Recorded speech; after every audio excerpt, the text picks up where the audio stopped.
Bonjour monsieur, nous allons aller à la Sorbonne.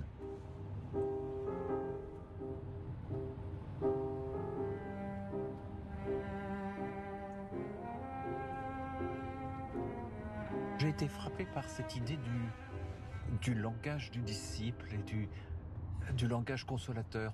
Cette idée de l'importance du disciple, de l'importance de son écoute.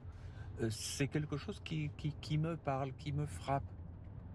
Dans l'exercice de l'entretien, même maintenant, ce que nous sommes en train de faire, l'écoute compte autant que la parole. Je trouve que cette position de l'écoute, c'est aussi pour quelqu'un qui écrit comme moi quelque chose de très important. De même que lire est aussi important qu'écrire, regarder aussi important que produire.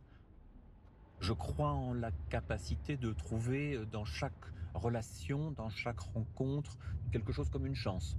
De pas se dire: «Ça y est, j'ai une idée toute faite de cette personne, celle-là est sympathique, antipathique» et cetera.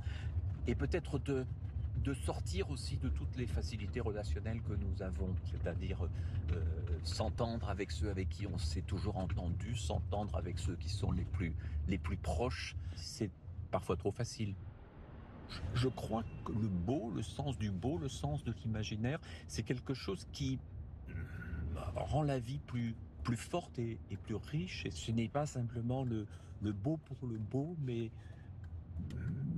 comme une façon de rendre le monde peut-être un peu meilleur. La quête de la beauté pourrait nous sembler quelque chose de futile, de dérisoire par rapport à la souffrance, à la maladie, à la mort, à la misère, à l'intolérance. Et pourtant, je crois vraiment que c'est du côté de la beauté que quelque chose d'essentiel se joue, en tout cas pour moi, dans ma vie et dans mon travail.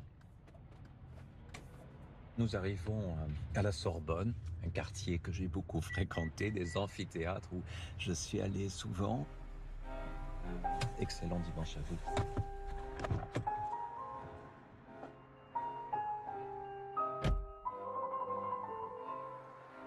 Et voilà pour la parole inattendue de l'inclassable Benoît Peeters, philosophe, critique, scénariste et spécialiste de la bande dessinée. Il signe d'ailleurs ce livre passionnant, 3 minutes pour comprendre 50 moments clés de la BD. C'est aux éditions du Courrier du Livre. Et dimanche prochain, nous recevrons le nouveau cardinal français, Jean-Marc Aveline, archevêque de Marseille. Rendez-vous à 10h30. La messe sera ensuite célébrée à Angers. Tout de suite, la cérémonie du souvenir à la mémoire des déportés et des victimes de la Shoah, dédiée cette année aux justes parmi les nations, cérémonie à laquelle nous nous associons bien évidemment. Très bon dimanche à chacune et à chacun.